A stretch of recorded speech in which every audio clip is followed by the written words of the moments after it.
ମୁଁ ହେଉଛି ମଡେଲ ଯେ ବିନା ଦୁର୍ନୀତି କରି ଇଲେକ୍ସନ୍ ଜିତି ପାରେ। ସେତେବେଳେ ମୁଁ ଜିତୁଥିଲି, କିନ୍ତୁ ପରବର୍ତ୍ତୀ କାଳରେ ଯେଉଁ ନବୀନ ବାବୁ ଯେଉଁ ମେଣ୍ଟଟି ଭାଙ୍ଗିଦେଲେ ଏବଂ ଅଳ୍ପ ଭୋଟ ପାଇ ମଧ୍ୟ ଶ୍ରୀକାନ୍ତ ଜେନା କଂଗ୍ରେସକୁ ଜିତିଗଲେ, ସେଇ ହେଉଛି ମୋର ପତନର ଆରମ୍ଭ। ବିଜେଡି ନିଜ ଗୋଡ଼ରେ ଠିଆ ହେଇପାରିବ, ଏମାନଙ୍କର ଭିତରେ ସେଭଳି ନେତୃତ୍ୱର ସଙ୍କଟ ଅଛି। ସେଟା ସେ ପରେ ଜାଣିଲେ, କିନ୍ତୁ ସେଟା ସେ ଜାଣିଲେନି ଯେତେବେଳେ 150 କୋଟି ଟଙ୍କା ବାଜପେୟୀ ଦେଲେ ବୋଲି ବିଜୁ ଜନତା ଦଳ ତିଆରି ହେଲା। କାହିଁକି ପଇସା ଦଉଥିଲେ? ପଇସା ଦଉଥିଲେ ମୁଁ ତ ଆପଣଙ୍କୁ ଆଗରୁ କହିଲି ନା, କାରଣ ବାଜପେୟୀ ଚାହୁଁଥିଲେ ବିଜୁ ପଟ୍ଟନାୟକଙ୍କ ନାଁରେ ଯେଉଁ ଭୋଟଟା ଅଛି ସେ ଭୋଟଟା ସାଙ୍ଗରେ ଯଦି ବିଜେପିର ଭୋଟ ମିଳିବ ତାହେଲେ କଂଗ୍ରେସ ହାରିବ। ନବୀନ ବାବୁ ନିଜେ ନଥିଲେ, ସିଏ ଗୋଟେ ଭାଗ୍ୟକ୍ରମେ ସେ କେମିତି ବିଜେଡିକୁ ଆସିଲେ ଆଉ ବିଜେଡିର ନେତା। ବିଜେଡି ପାଖରେ କ'ଣ ପଇସା ନଥିଲା? ଟଙ୍କା ସମସ୍ତେ ବାଣ୍ଟୁଛନ୍ତି ଏବଂ ଟଙ୍କା ବାହାରେ ଆଉ ଗୋଟେ ଶକ୍ତି ଅଛି, ମୁଁ ସେ କଥା କହୁନି, କିନ୍ତୁ ବିନା ଟଙ୍କା ବାଣ୍ଟିକିରି ଆପଣ କହିବେ ଇଲେକ୍ସନ୍ ଜିତିଯିବୁ, ଏହା ସମ୍ଭବ କି ଆଜିର ଦିନ? ସମ୍ଭବ। ପ୍ରତାପ ଷଡ଼ଙ୍ଗୀ ଯେଉଁ ଜିତିଲେ ସେ ଟଙ୍କା ବାଣ୍ଟିକି ଜିତିଗଲେ, ମୁଁ ଭାବୁନି ସେ ଟିକେଟ୍ ପାଇଲେ ବୋଲି ଜିତିଗଲେ, ନହେଲେ ତ ସମସ୍ତେ କହୁଥିଲେ ସେ ଜିତିପାରିବେନି ବୋଲି। 2019 ଇଲେକ୍ସନ୍ ବେଳେ ଆପଣଙ୍କୁ ଚାପୁଡ଼ା ମରା ହେଇଥିଲା, ସେ ଦୃଶ୍ୟଟା ଫେସବୁକ୍ରେ ଆପଣ ଲାଇଭ୍ କରୁଥିଲେ, ସେ ଦୃଶ୍ୟକୁ ଆପଣ ଆଜି ମନେ ପକାନ୍ତି? ଆପଣ କ୍ଳାନ୍ତ, ଟାୟାର୍ଡ? ମୁଁ କ୍ଳାନ୍ତ ବୋଲି ନିଜକୁ କେବେ ହେଲେ ଭାବେ ନା। 19 ମସିହାରେ ଆପଣ ଜିତି ପାରିଲେନି କାହିଁକି? ଆଉ ହାରି ଯାଇଥିବା ଜଣେ ବ୍ୟକ୍ତି ପୁଣି କେମିତି କହିବେ ପାର୍ଟିକି ଯେ ମୁଁ ଯେଉଁଠି ଚାହିଁବି ସେଠି ଠିଆ ହେବି? ଲୋକ ତାମାନେ ଭୁଲ ନା ଆପଣ? ନା, ଲୋକ ଭୁଲ ନୁହେଁ, ଲୋକ ତାଙ୍କ ବିଚାରରୁ ସେ ଦେଲେନି। ସେ ଭାବିଲେ ଇଏ ଯେହେତୁ ପଦ୍ମଫୁଲ ଚିହ୍ନ ପାଇନି, ତେଣୁ ଏକୁ ଭୋଟ ଦେଇକି କିଛି ଲାଭ ନାହିଁ। 4 ଲକ୍ଷ ଭୋଟରେ ମୁଁ ଜିତିବି। ଆପଣ କହୁଥିଲେ ପ୍ରତାପ ଷଡ଼ଙ୍ଗୀ ଯାଉନାହାନ୍ତି କନ୍ଧମାଳ, ମୁଁ କାହିଁ କନ୍ଧମାଳ? ମୁଁ ତ ଏଠି ଜିତିବି, ସିଏ ଯଦି ମୋତେ ଟିକେଟ୍ କାଟିଲେ ବି ମୁଁ ଜିତିବି। ମୁଁ ସେୟା ଭାବିଥିଲି, ସେଟା ମୋର ବଡ଼ ଭୁଲ ଥିଲା। ଯେଉଁଠି ଲେଖାଶ୍ରୀ ସାମନ୍ତ ସିଂହାର ଯାହାଙ୍କର ବାଲେଶ୍ୱର ସାଙ୍ଗରେ କିଛି ସମ୍ପର୍କ ନାହିଁ, ତାଙ୍କୁ ଯେଉଁ ଟିକେଟ୍ ଦେଲେ ମୁଁ ସେଇଠି 3 ଥର MP ଥିଲି, ମୋତେ ଦେଇନଥାନ୍ତି। ମିଳିଲାନି ବୋଲି କ୍ଷମତା, ସେ ତାର ବିଚାର ବୋଧକୁ ବଦଳେଇ ଦେଲା। ଏଭଳି କଥା ମୁଁ ମରିଗଲା ପରେ କେହି କହୁ, ଏକଥା ମୁଁ ଚାହୁଁ। ତ ଆପଣ ଯେମିତି ଅଛନ୍ତି ସେମିତି ରହିବେ? ଯେମିତି ଅଛି ସେମିତି ରହିବେ। ଜୀବନରେ କେବେ ମନ ଖୋଲା ହସିଥିଲେ? ସେଇଟା ମୋର ମନେ ପଡ଼େ। 2ଟା ଜାଗାରେ ଆପଣଙ୍କ ଉପରେ ମାଡ଼ ହେଲା, ଆଜିର ଦିନରେ ସେ କଥାକୁ ଆପଣ କେମିତି ଭାବନ୍ତି? ମୁଁ ତାକୁ ସବୁ ଭୁଲିଗଲିଣି। ମୋତେ ମାଡ଼ ହେଇଥିଲା ବୋଲି ଆପଣ କହୁଛନ୍ତି, ଏବେ ମୋର ମନେ ପଡ଼ୁଛି, କିନ୍ତୁ ଏତେ ଦିନ ହେଇଗଲାଣି ଯେ ସେଟା ମୋର ଆଉ ସେ କଥାଟା ମୁଁ ଭୁଲିଗଲି।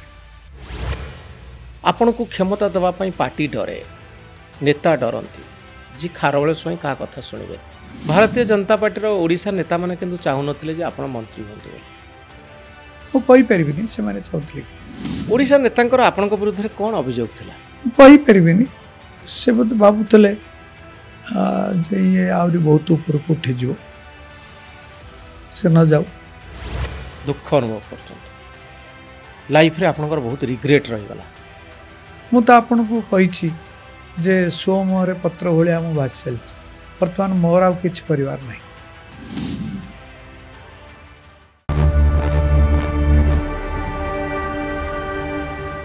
ନମସ୍କାର, ଲାଇଭ୍ 360 ନ୍ୟୁଜ୍ ରୁମ୍ର ପଡ଼କାଷ୍ଟକୁ ମୁଁ ମନୋରଞ୍ଜନ ଆପଣମାନଙ୍କୁ ସ୍ୱାଗତ କରୁଛି।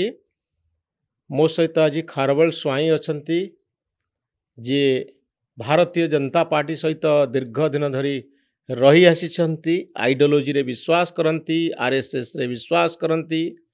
ଗତ ନିର୍ବାଚନ ସମୟରେ ସେ ଦଳରୁ ଏକ୍ସପେଲ୍ ହେଲେ ଏବଂ ପ୍ରାର୍ଥୀ ହେଲେ ବାଲେଶ୍ୱରରେ, ନିର୍ବାଚନରେ ପରାଜିତ ହେଲେ, କିନ୍ତୁ ରାଜନୀତିରେ ଏବେ ବି ସକ୍ରିୟ ଅଛନ୍ତି। ଖବରକାଗଜରେ ସ୍ତମ୍ଭ ଲେଖୁଛନ୍ତି, ବାଇଟ୍ ଦେଉଛନ୍ତି, ଭାଷଣ ଦେଉଛନ୍ତି, ନିଜ ଚିନ୍ତାଧାରାକୁ ଅକ୍ଷୁଣ୍ଣ ରଖିଛନ୍ତି ଦଳରୁ ଏକ୍ସପେଲ୍ ହେଲା ପରେ ମଧ୍ୟ। ମୁଁ ସବୁବେଳେ ପଡ଼କାଷ୍ଟରେ କହେ, ଜଣଙ୍କର ଜୀବନକୁ ନିରେଖି ଦେଖିବା ଜରୁରୀ। ଏ ଜୀବନ ଭିତରେ ଅନେକ ଗୁଡ଼ିଏ ଅଭିଜ୍ଞତା ଲୁଚି କରିଥାଏ, ଯାହା ନିଶ୍ଚୟ ଆପଣଙ୍କୁ ସାହାଯ୍ୟ କରିବ ଜୀବନର ନିଷ୍ପତ୍ତି ନେବା ସମୟରେ। ଜଣେ ବର୍ଷିୟାନ ରାଜନେତାଙ୍କୁ ଭେଟିବା, ଅଭିଜ୍ଞ ନେତାଙ୍କୁ ଭେଟିବା, ଯିଏ ରୋକଠୋକ କଥା କୁହନ୍ତି ଆଉ କଥା କହିଲା ବେଳେ କାହା ମୁହଁକୁ ଚାହାନ୍ତି ନାହିଁ।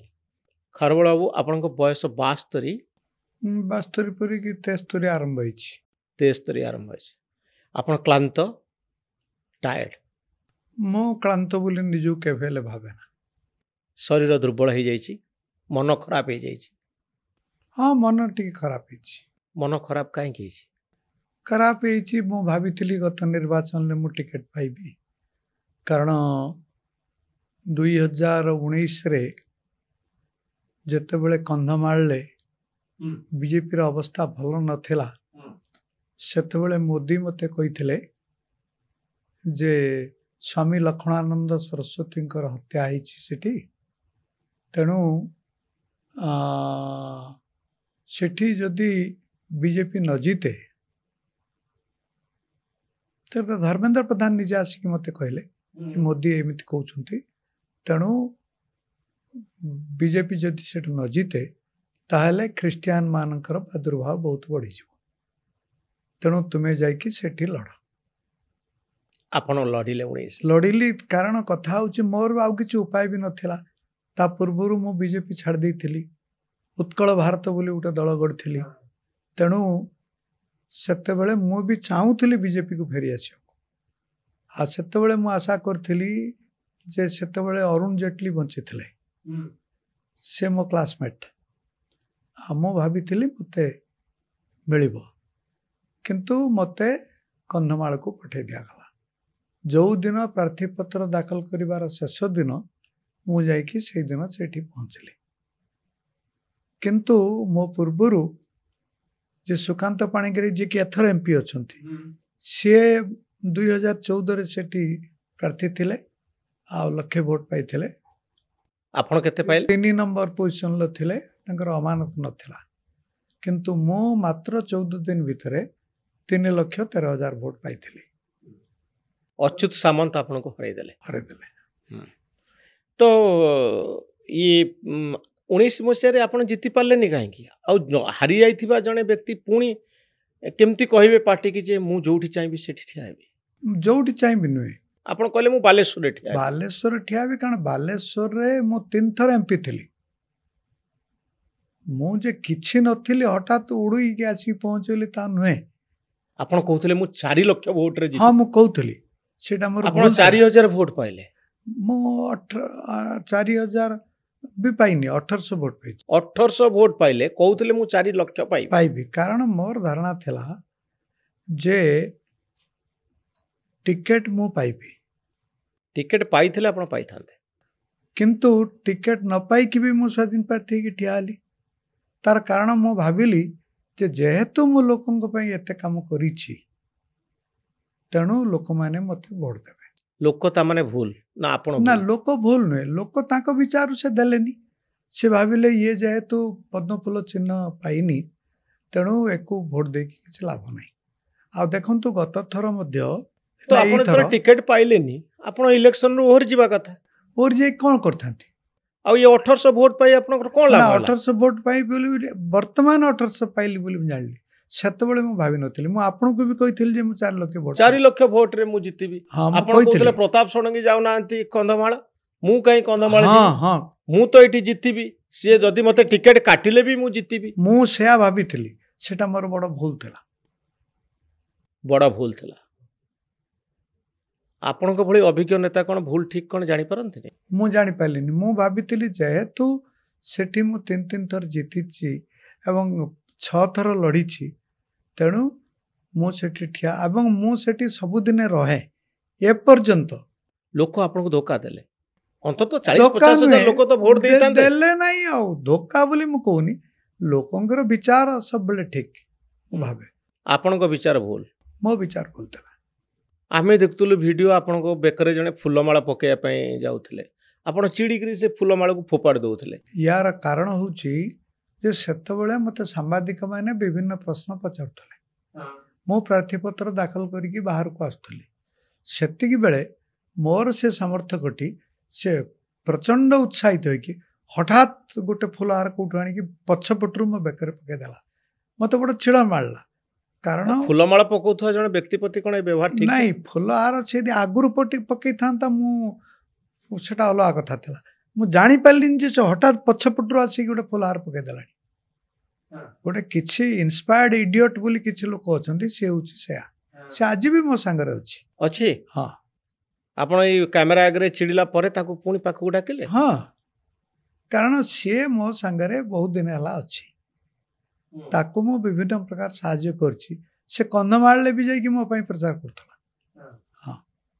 ତାପରେ ମଧ୍ୟ ଆପଣ ଚିଡ଼ିଲା ପରେ ମଧ୍ୟ ସେ ଆସିକିରି ଆପଣଙ୍କ ସହିତ ଅଛନ୍ତି अच्छी मो पास ଖରଳ ବାବୁ 2019 ଇଲେକ୍ସନ୍ ବେଳେ ଆପଣଙ୍କୁ ଚାପୁଡ଼ା ମରା ହେଇଥିଲା ସେ ଦୃଶ୍ୟଟା ଫେସବୁକ୍ରେ ଆପଣ ଲାଇଭ୍ କରୁଥିଲେ ସେ ଦୃଶ୍ୟକୁ ଆପଣ ଆଜି ମନେ ପକାନ୍ତି ନବୀନ ବାବୁଙ୍କ ସରକାର ବିରୁଦ୍ଧରେ ଆଜି ସିନା ବିଜେପିର ସରକାର ଆସିଛି 19 ମସିହା ଇଲେକ୍ସନ୍ରେ ଆପଣ ଗୋଟେ ମାଇକ୍ ଧରି ଏକା ଏକା ବୁଲୁଥିଲେ ଉତ୍କଳ ଭାରତ ଆପଣଙ୍କର ପାର୍ଟି ଥିଲା କେହି ଲୋକ ପାଖରେ ନଥିବେ ଏକୁଟିଆ ଯାଇକରି ଟଙ୍କିକିଆ ଚାଉଳ ବିରୁଦ୍ଧରେ ଆପଣ ଭାଷଣ ଦେଉଥିଲେ ଆଉ ଶେଷରେ ଦୁଇଟା ଜାଗାରେ ଆପଣଙ୍କ ଉପରେ ମାଡ଼ ହେଲା ଆଜିର ଦିନରେ ସେ କଥାକୁ ଆପଣ କେମିତି ଭାବନ୍ତି ମୁଁ ତାକୁ ସବୁ ଭୁଲିଗଲିଣି ଏକ ପ୍ରକାର ମତେ ମାଡ଼ ହେଇଥିଲା ବୋଲି ଆପଣ କହୁଛନ୍ତି ଏବେ ମୋର ମନେ ପଡୁଛି କିନ୍ତୁ ଏତେ ଦିନ ହେଇଗଲାଣି ଯେ ସେଟା ମୋର ଆଉ ସେ କଥାଟା ମୁଁ ଭୁଲିଗଲିଣି ଆଉ ହେଇଥିଲା ସେ ଗୋଟେ ସମୟରେ ଏସବୁ ଆପଣ ଏକୁଟିଆ ବିନା ପାର୍ଟି ଲୋକଙ୍କ ସହାୟତାରେ ଗୋଟେ ଜାଗାକୁ ଯିବା ନବୀନ ବାବୁଙ୍କ ବିରୁଦ୍ଧରେ କହିବା ବିଜେଡି ସରକାର ଯେତେବେଳେ ପୁରା ପାୱାରଫୁଲ୍ ଅଛି ପୋଲିସ ତାଙ୍କର କର୍ମୀ ତାଙ୍କର ସେତେବେଳେ ଆଳିରେ ଯାଇ ପ୍ରତାପ ଦେବଙ୍କ କନଷ୍ଟିଚୁଏନ୍ସିରେ ଭାଷଣ ଦେବା ସେଠୁ ଯାଇ ରାୟଗଡ଼ାରେ ଭାଷଣ ଦେବା ଭାଷଣରୁ କିଛି ନ ମିଳିବା ତା ସତ୍ତ୍ୱେ ପୁଣି ଭାଷଣ ଦେବା ଆଉ ମାଡ଼ ଖାଇବା ଏଗୁଡ଼ିକ ସବୁ ଆପଣଙ୍କର ଭୁଲ ନିଷ୍ପତ୍ତି ଥିଲା କି ନାହିଁ ନା ସେତେବେଳେ ମୋର ଠିକ ନିଷ୍ପତ୍ତି ଥିଲା ସେଟା ମୋର ଠିକ ନିଷ୍ପତ୍ତି ଥିଲା ଏବଂ ଏ ଠିକ ନିଷ୍ପତ୍ତି ଥିଲା ବୋଲି ମତେ କନ୍ଧମାଳ ହଉ ପଛକେ ମତେ ବିଜେପି ପୁଣି ଫେରେଇ ନେଇକି ମତେ ପୁଣି ଟିକେଟ ଦେଇଥିଲା ମୁଁ ଜିତି ପାରିଲିନି ସେଟା ଅଲଗା କଥା କିନ୍ତୁ ଏଇଟା ଗୋଟେ ପାର୍ଟିର ଭୁଲ ନିଷ୍ପତ୍ତି ଥିଲା ବୋଲି ମୁଁ କହୁନାହିଁ ହଁ ଏକୁଟିଆ ଆପଣ କାହିଁକି ବୁଲୁଥିଲେ ଦୁଇ ଜଣ ଲୋକଙ୍କୁ ନେଇକରି ଆପଣ ପଛରେ କ'ଣ ଲୋକ ନାହାନ୍ତି ଆଉ ଆପଣ ବଡ଼ ନେତା ହେଇ 4 ଲକ୍ଷ ଭୋଟ ପାଇବେ ବୋଲି କହୁଛନ୍ତି ଆପଣ ସାଙ୍ଗରେ ଅନ୍ତତଃ 40ଟା ଲୋକ ତ ବୁଲିବା କଥା ସବୁବେଳେ ରହିବା କଥା ସେଟା କିନ୍ତୁ ମୁଁ ଏକଥା କହୁଥିଲି କାରଣ ମୁଁ କନ୍ଧମାଳରେ ଯଦିଓ ଗତ 2019 ନିର୍ବାଚନରେ ମୋତେ ପ୍ରାର୍ଥୀ କରାହେଇଥିଲା କିନ୍ତୁ ତଥାପି ମଧ୍ୟ ମୁଁ ବାଲେଶ୍ୱରରେ ରହୁଥିଲି ମୁଁ କେବଳ କନ୍ଧମାଳକୁ ଯାଇଥିଲି 10-15 ଦିନ ପାଇଁ ତାପରେ ପୁଣି ପଳେଇ ଆସିଥିଲି ସେଇ ଘରେ ମୁଁ ଆଜି ବି ଅଙ୍ଗାରଗଡ଼ିଆ ଘରେ ଆଜି ବି ରହୁଛି ତେଣୁ ମୁଁ ଭାବିଥିଲି ଯେ ଲୋକମାନେ ମୋତେ ଭୋଟ ଦେବେ ଏବଂ ମୁଁ ଭାବୁଥିଲି ମୁଁ ବି ନିଶ୍ଚିତ ଭାବରେ ଟିକେଟ ପାଇବି ଏବଂ ଜିତିବେ ସେଣ୍ଟ୍ରାଲ ଇଣ୍ଟେଲିଜେନ୍ସ ମଧ୍ୟ ମୋ ସପକ୍ଷରେ ରିପୋର୍ଟ ଦେଇଥିଲା ଏବଂ ଓଡ଼ିଶାର ଯେ ସଭା କନ୍ଧମାଳ ଲୋକ ଆପଣଙ୍କୁ କାହିଁକି ଭୋଟ ଦେବେ ଆପଣଙ୍କ ଘର ବାଲେଶ୍ୱର ଭଦ୍ରକ ଭୋଟ ଦେବେ ତାର ଦୁଇଟି କଥା ଅଛି ପ୍ରଥମ କଥା ହେଉଛି ଯେ ମୁଁ ବିଜେପିର ପ୍ରାର୍ଥୀ ଥିଲି ବିଜେପି ହେଉଛି ଭାରତର ସବୁଠାରୁ ବଡ଼ ଦଳ ଇଏ ଗଲା ଏକ ଦ୍ୱିତୀୟ କଥା ହେଉଛି ମୋ ବିରୁଦ୍ଧରେ ଯିଏ ପ୍ରାର୍ଥୀ ଥିଲେ ଅଚ୍ୟୁତ ସାମନ୍ତ ସିଏ ବି ଭୁବନେଶ୍ୱର ଲୋକ ସିଏ ସେଠି ସ୍ଥାନୀୟ ଲୋକ ନୁହନ୍ତି ତେଣୁ 2 ଜଣ ଗୋଟେ ବାଲେଶ୍ୱରର ଲୋକ ଆଉ ଗୋଟେ ଭୁବନେଶ୍ୱରର ଲୋକ ସେ 2 ଜଣ ଯାକ ସେଠି ଲଢ଼ୁଥିଲେ ତେଣୁ ସେମାନେ ବିଚାର କରିକି ମୋତେ କାହିଁକି ନ ଦେବେ ୟା ଭାବୁଥିଲେ ଆପଣ ହଁ ତାର କାରଣ ହେଉଛି ଅଚ୍ୟୁତ ବାବୁ ତାଙ୍କ ସାଙ୍ଗରେ ମୋର ବ୍ୟକ୍ତିଗତ ସମ୍ପର୍କ ଭଲ ଆଜି ବି ଭଲ ତାଙ୍କ ସାଙ୍ଗରେ କିନ୍ତୁ ସିଏ ବି ହେଉଛନ୍ତି ଭୁବନେଶ୍ୱର ଲୋକ ଆଉ ସିଏ ବି ଥରେ ହାରିଗଲା ପରେ ସିଏ ବି ରାଜନୀତି ଛାଡ଼ିଦେଲେ ତ କନ୍ଧମାଳ ଆପଣଙ୍କ ପାଇଁ ଅଭିଶପ୍ତ ନାଇଁ କନ୍ଧମାଳରେ ଏତେ ଦୂର କନ୍ଧମାଳରେ ମୁଁ ସଂଗଠନ କେବେ କରିନି ମୁଁ ଏତେ ଦୂର କାହିଁକି ଯାଇଥାନ୍ତି ଏବଂ ମୁଁ ଶେଷ ମୁହୂର୍ତ୍ତ ପର୍ଯ୍ୟନ୍ତ ଭାବୁଥିଲି ଯେ ମୋତେ ଟିକେଟଟା ମିଳିବ କିନ୍ତୁ ଆପଣ ସବୁବେଳେ ସମୟ ଆପଣଙ୍କୁ ଧୋକା ଦେଇ ଚାଲିଛି 9 ମସିହା ପରଠାରୁ ଗୋଟେ ସମୟ ଆସିଲା ଆପଣ ସୌମ୍ୟ ବାବୁଙ୍କ ସହିତ ମିଶିକରି ଆମ ଓଡ଼ିଶା ପାର୍ଟିରେ ସାମିଲ ହେଲେ କଟକରେ ବି ଆପଣ ଠିଆ ହେଇଗଲେ ମୋର ମନେ ପଡ଼ୁଛି ପିଲାଦିନେ ଆପଣ କେନ୍ଦ୍ରାପଡ଼ାରେ ଠିଆ ହେଇଥିଲେ ମୋର ମନେ ପଡ଼ୁଛି କେନ୍ଦ୍ରାପଡ଼ା କଟକ କନ୍ଧମାଳ ଓଡ଼ିଶା ସାରା ଚାରିଆଡ଼େ ଇଏ ଆପଣଙ୍କର ଓଭର କନଫିଡେନ୍ସ କି ମୁଁ ଯୋଉଠି ଠିଆ ହେବି ସେଠି ଜିତିବି ନୁହେଁ ମାନେ ମୁଁ ଯେତେବେଳେ ପ୍ରଥମେ କେନ୍ଦ୍ରାପଡ଼ାରେ ଲଢ଼ୁଥିଲି ରବି ରାୟଙ୍କ ବିରୁଦ୍ଧରେ ମୁଁ କ'ଣ ଜାଣିଥିଲି ମୁଁ ଜିତିବି ବୋଲି କିନ୍ତୁ ରାଜନୀତି ଭିତରକୁ ମୋର ପ୍ରବେଶ କରିବାର ଇଚ୍ଛା ଥିଲା ଏବଂ ମୁଁ ସେତେବେଳେ ସର୍ବଭାରତୀୟ ଚାକିରି ଛାଡ଼ିକି ଆସିଥାଏ ତେଣୁ ମୋତେ ଯୋଉଠି ଦିଆଗଲା ମୁଁ ସେଠି ରାଜି ହେଇଗଲି ତାପରେ ବାଲେଶ୍ୱରରେ ମୁଁ 6 ଥର ଲଢ଼ିଛି ଦି ଥର ଜିତି 3 ଥର ଜିତି 3 ଥର ଜିତିଛି 3 ଥର ଏଠୁ ଜିତିଛି। ତେଣୁ ମୋର ଆତ୍ମବିଶ୍ୱାସ ଆହୁରି ବଢ଼ିଗଲା। କାରଣ ଆପଣଙ୍କ ନେଚର ଆପଣଙ୍କୁ ହେଲ୍ପ କରେନି। ଆପଣ ଯାହା ବୁଝିଥିବେ ସେଇଆ ଏକ ସିଙ୍ଗିଆ ବୋଲି କୁହାଯାଏ। ତ ଏଇଥିପାଇଁ ଆପଣ ପଲିଟିକ୍ସରେ ଆଉ ଟିକେ ଅଧିକ ବାଟ ଯିବା କଥା ଯାଇପାରିଲେନି କି? ହେଇପାରେ ଏଇଟା, କିନ୍ତୁ ମୁଁ ଭାବିଛି ମୁଁ ଯେଉଁ ବିଚାରଟି କରିଥିଲି ସେଇଟା ମୋ ପାଇଁ ଠିକ୍ ଥିଲା, ଆଜି ବି ଅଛି। ନ ହେଇପାରେ। ଆପଣଙ୍କୁ କ୍ଷମତା ଦେବା ପାଇଁ ପାର୍ଟି ଡରେ, ନେତା ଡରନ୍ତି, ଯିଏ ଖାରବେଳ ସ୍ୱାଇଁ କାହା କଥା ଶୁଣିବେନି। ସିଏ କିଛି ଭୁଲ ଭାବି ନାହାନ୍ତି। ଆପଣ ସେଇଆ ମୁଁ ସେୟା, ଏବଂ ମୁଁ ମୋର ନୀତି ଉପରେ ସବୁବେଳେ ସ୍ଥିର ହେଇକି ରହିଛି। ତାହେଲେ ଆପଣ ଆଉଟଡେଟେଡ୍ ହେଇଗଲେ ସେଇଥିପାଇଁ। ହେଇପାରେ। ଆପଣ ଯାହା ଭାବନ୍ତି ଠିକ୍, ହୁଏତ ପାର୍ଟି ପାଇଁ ତାହା ଭୁଲ, ନେତାଙ୍କ ପାଇଁ ଭୁଲ। ତ ଏଇଭଳି ଜଣେ ବ୍ୟକ୍ତିଙ୍କୁ କାହିଁକି ଅଧିକ ସଶକ୍ତ କରାଯିବ, ଟିକେଟ୍ ଦିଆଯିବ, ମନ୍ତ୍ରୀ କରାଯିବ, ଏଇ ଧାରଣା ସଂଖ୍ୟାଧିକ କର୍ମୀ ଆଉ ନେତାଙ୍କ ଭିତରେ ଅଛି କି ନାହିଁ? ନାଇଁ, ଗତ ଥର ମୋତେ ଟିକେଟ୍ ଦିଆଯିବ ବୋଲି ମୁଁ ପୁରା ନିଶ୍ଚିତ ଥିଲି। ହଠାତ୍ କୌଣସି ଏକ କାରଣରୁ ଟିକେଟ୍ ମୁଁ ପାଇଲି ନାହିଁ ବାଲେଶ୍ୱରରୁ, ଏବଂ ପ୍ରତାପ ଷଡ଼ଙ୍ଗୀଙ୍କୁ ଦିଆଗଲା। ପୂର୍ବରୁ ପ୍ରତାପ ଷଡ଼ଙ୍ଗୀଙ୍କୁ ମନ୍ତ୍ରୀ କରି ମୋଦି ତାଙ୍କୁ ପୁଣି ବାହାର କରିଦେଇଥିଲେ। ତେଣୁ ତାଙ୍କର ସେତେ ସୁନାମ ନଥିଲା, କିନ୍ତୁ ତଥାପି ସେ ଜିତିଲେ। ତଥାପି ଜିତିଲେ। ମୁଁ କହୁଛି ପରା, ସେ ଏଇଟା ହେଉଛି ମୋ ଭାଗ୍ୟର କଥା। ଆପଣ ଭାଗ୍ୟରେ ବିଶ୍ୱାସ କରନ୍ତି? ଭାଗ୍ୟରେ ମୁଁ ହଁ ବିଶ୍ୱାସ କରେ। ଆପଣ ଜ୍ୟୋତିଷ ପାଖକୁ ଯାଆନ୍ତି? ନା, ଯଦି ଭାଗ୍ୟରେ ବିଶ୍ୱାସ କରନ୍ତି ତାହେଲେ ଜ୍ୟୋତିଷ କହିବ କ'ଣ ହବ ଠିକ୍। ଜ୍ୟୋତିଷ ମାନେ ଠିକ୍ କହିପାରନ୍ତିନି। ଆଉ ଭାଗ୍ୟ ଠିକ୍ କି ଭୁଲ କିଏ କହିବ? ଭାଗ୍ୟ ଠିକ୍ କି ଭୁଲ ବୋଲି ମୁଁ କହିପାରିବିନି, କିନ୍ତୁ ଭାଗ୍ୟ ତ ମୋତେ ଏଇ ରାସ୍ତାରେ ଆଣି ପହଞ୍ଚିଛି। ଆଉ ମୋର କ'ଣ କରିବାର ଅଛି? ମୁଁ ଭାଗ୍ୟ ଆଗରେ ପାଣିରେ ଭାସୁଥିବା ଗୋଟେ କାଗଜ ଡଙ୍ଗା ଭଳିଆ। ଭାଗ୍ୟ ଯୁଆଡ଼େ ନେଉଛି ଆପଣ ନେଉଛି ସିଆଡ଼େ ଯାଉଛି। ମୁଁ ଆଉ କ'ଣ କରିପାରିବି? ଭାଗ୍ୟକୁ କେମିତି ଭାବରେ ମୁଁ ତାକୁ ବଦଳେଇକି ଆଣିବି, ସେଭଳି ସାମର୍ଥ୍ୟ ମୋର ନାହିଁ।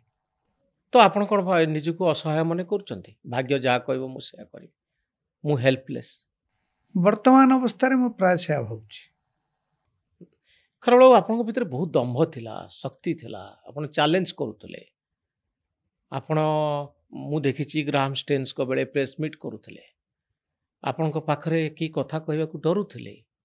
ହଠାତ୍ ଆପଣ କାହିଁକି ଦୁର୍ବଳ ହେଇଗଲେ? କାରଣ ଆପଣଙ୍କ ନେଚର ବା ଆପଣଙ୍କ ପ୍ରକୃତି ଇନଷ୍ଟିଙ୍ଗ ଯୋଗୁଁ ଆପଣ ଏମିତି ଅସହାୟ ହେଇଗଲେ କି? ହେଇପାରେ, କିନ୍ତୁ ଏଇ ଯେଉଁ ବାରମ୍ବାର ହାରିବା,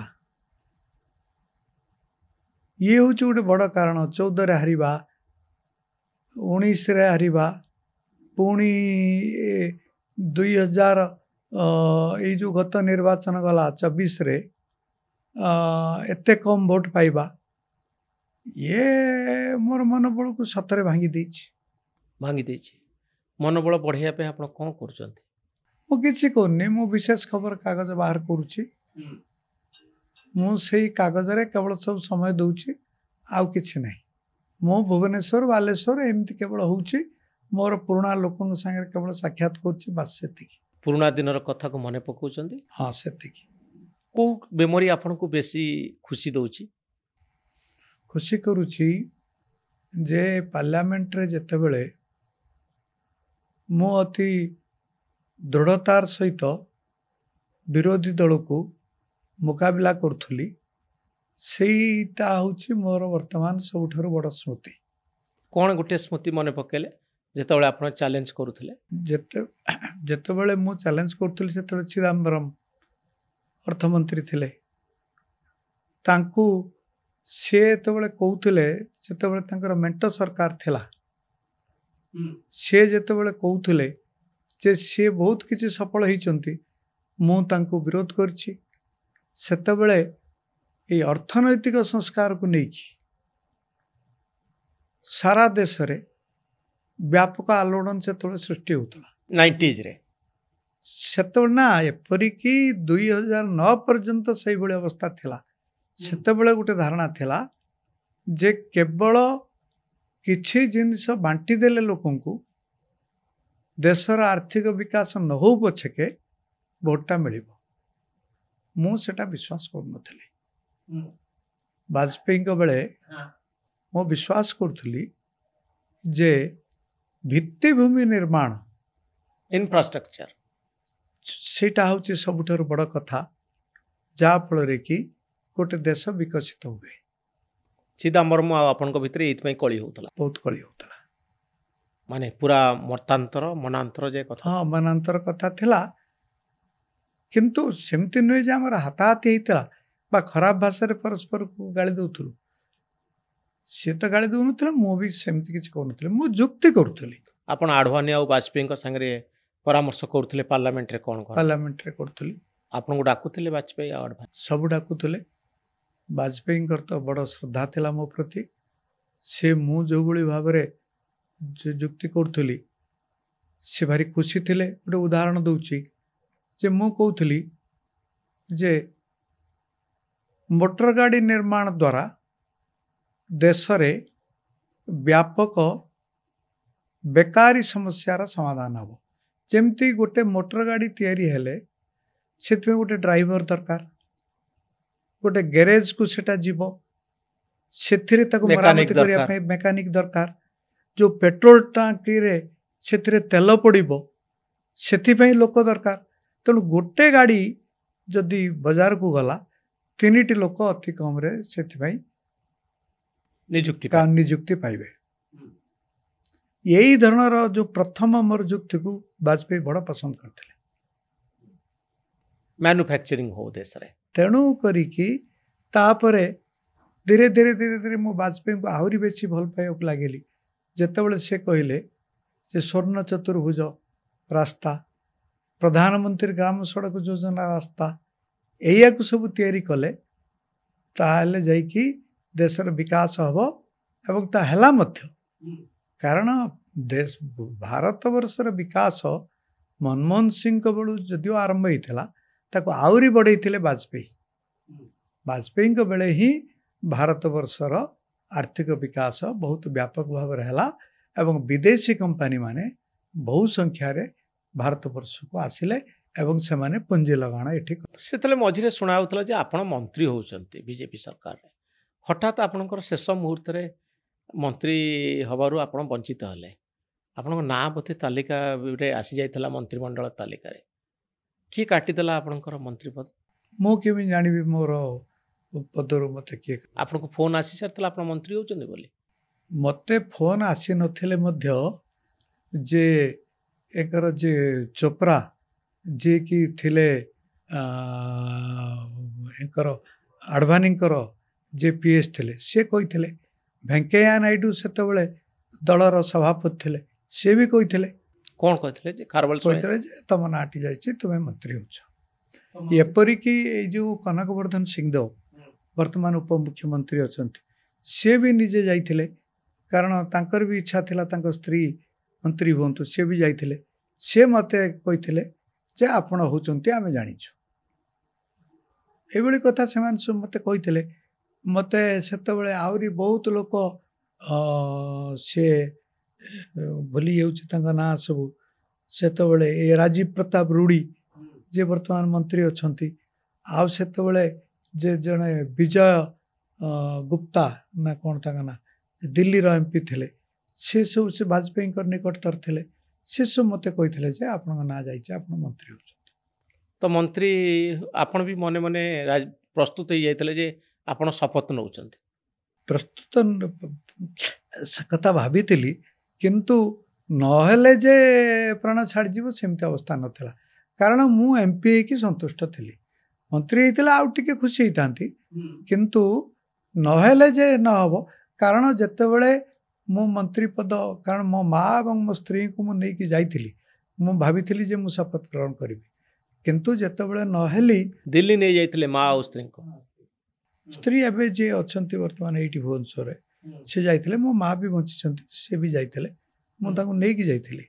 କିନ୍ତୁ ସେତେବେଳେ ଆପଣ କହିବାରୁ ସେ କଥା ମନେ ପଡ଼ିଲା, ମୁଁ ତାଙ୍କୁ ନେଇକି ଯାଇଥିଲି ବୋଲି। ତାଙ୍କୁ ନେଇକି ଯାଇଥିଲି ଏବଂ ଯେତେବେଳେ ନହେଲା ମୁଁ ସେଠୁ ଆନନ୍ଦରେ ଶୋଇପଡ଼ିଲି। ଶୋଇପଡ଼ିଲେ? ହଁ, ଆନନ୍ଦରେ ଶୋଇପଡ଼ିଲେ ମନ୍ତ୍ରୀ? ହଁ, ନହେଲା ନାହିଁ, କାରଣ ମୁଁ MP ହେଇକି ଖୁସି ଥିଲି। मंत्री हेले जे खुशी भी था कि एमपीटा थिला मो पे सबठार बड़ा आनंदर भारतीय जनता पार्टी ओडिशा नेता माने किंतु चाहू नथिले जे आपण मंत्री होंतु बोली मु कहि परिबिनी से माने चाहुतले कि आपण खबर रखि नथिबे एमती मु शुणुथली कोन सुनुथिले शुणुथली जे किछि चाहू नाहंती मु मंत्री हुए आ सेति पई आडवाणी आ वाजपेयी को ऊपर चाप पड़ला ओडिसा रु पड़ी थाई पारे आपण आ किछि निज संपर्क रे क्लारिफाई कलेनी मु परा आपण को गोटे कथा कहली जे मु एमपी हे कि बहुत खुशी थली आपण को मंत्री हेतले आउरी खुशी हेतांती किंतु नहले जे सेतबेले मु हताश हे पड़िबी से बळे अवस्था रे मु नथली ओडिशा नेतांकर आपण को विरुद्ध रे कोन अभियोग थिला कही परिबिनी से बोध भाबुतले जे ये आउरी बहुत ऊपर को उठी जीवो से न जाऊ आपण ऊपर उठी गले कोन असुविधा हो किछि नहीं अनेक समय रे एमती थाए किए यार नेतृत्व नौथले जे खारवेल स्वाई ना से मंत्री न बनंतु ना से विषय मु किछि कहबो चाहू आपण भारी दुख हेछि आज्ञा दुख हेछि आपण बहुत ना मु परा कहली मु सोई पड़ली कारण मु एमपी है कि बड़ खुशी थी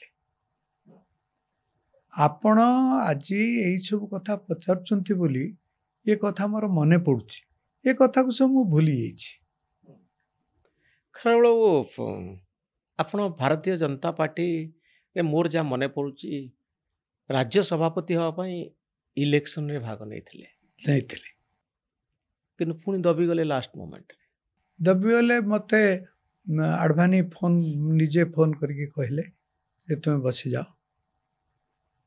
बसी होली आडवाणी को भलिया सेते बेले तांकर जो जो धरणर प्रभाव तांकर जो भावमूर्ति बीजेपी रे नई मझे रही कि मु कुंभीर संगे कली करथांती आपनकर इच्छा थिला कि मु जेमि थिले राज्य सभापति नहीं मु प्रार्थीपत्र दाखल करथली मते तो कहले विश्वभूषण जाकि मते कहले जे आडवाणी कहउछंती प्रत्याहार करने मु करनेली आडवाणी आपन सीधा फोन कले तो आपन को तापर इच्छा थिला जे आपन केबे सुजोग पुणी आसीबो मु राज्य सभापति हेबी एटलिस्ट तापर ता सेमती सुजोग आसला नै तो आपन को संख्याधिक लोक विरोध करिवार कारण कोन बीजेपी रे जोथि पय आडवाणी को जाय कथा गला आपन को तळे जो कर्मी माने थांती नेता माने थांती से माने आपन को इते लाइक करंती नै या कोन सत कारण आपन का कथा सुनिबेनी हेई पारथाय मोटो केमिति कहबी जे ना एटा मिछ बोली हेई पारथाय मु भाबुची मनमोहन सामल आपन को समसामयिक जे बारंबार राज्य सभापति बनुचंती तो आपण भी आज राज्य सभापति बनु थांते बड़ एमपी बनु थांते पुणी ओडिशा सरकार रे भी प्रमुख भूमिका रही थाई पारंती असुविधाटा कोठी रहे खारवेल मु कहि परिबिनी समय होची बड़ बड़वान समय केतबेले कहा कुंडी को जगह रे रहे रखे किसी ठिकाना नहीं गोटे समय थिला मु भाबुतली मु के बेला हारिबिनी किंतु वर्तमान से समय नहीं मु भी आउ से किछि भाबु नहीं कहीं कि आपण भाबुतले जे मते कि हरई परिबे नै बा मु आउ हारिबिनी मु भाबुतली कारण मु एते भलो काम करछि लोक मानकर कौन सब भल काम करछन मु करिछि जे काहारी पाखरु दिने गोटे पैसा नै नै गोटे पैसा नै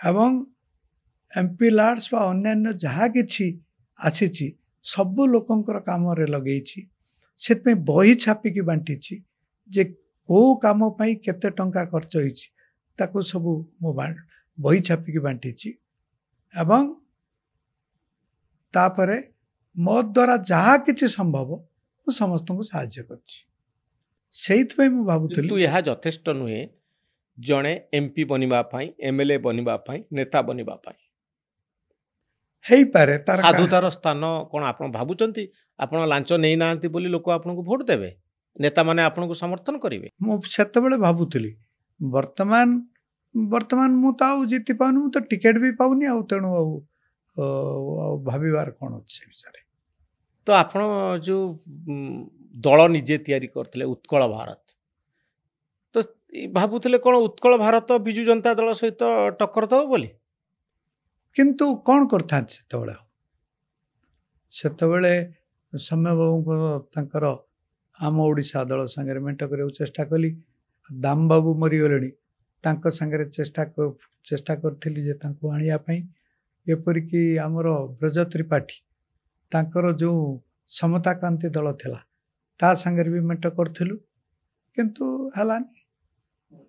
ଆପଣଙ୍କୁ ସେତେବେଳେ ଗୋଟେ ସ୍ଥାନ ମିଳିଲାନି, ମନେ କରନ୍ତୁ ବିଜେପି ସାଙ୍ଗରେ ମେଣ୍ଟ କରିବା ପାଇଁ ସୁଯୋଗ ମିଳିଲାନି, ଆପଣ ଚେଷ୍ଟା କରୁଥିଲେ ବିଜେପି ସାଙ୍ଗରେ ମେଣ୍ଟ ହଁ କରିବା ପାଇଁ ମୁଁ ଚେଷ୍ଟା କରିଥିଲି, ହେଇଥିଲା, କିନ୍ତୁ ଶେଷରେ ହେଲାନି। ଏପରିକି ପ୍ରମୋଦ ନା ଏଠି ଅରୁଣ ଜେଟଲୀ ଆସିଥିଲେ, ସେ କଥାବାର୍ତ୍ତା ବି କରିଥିଲେ ମୋତେ। ଏଇ ଯେଉଁ ହୋଟେଲ ମ୍ୟାରିଅଟ୍ ଯେଉଁଟା ଅଛି ସେ ଡାକି ମୋ ମେରିଅନ୍ ହୋଟେଲ କଥାବାର୍ତ୍ତା କରିଥିଲେ।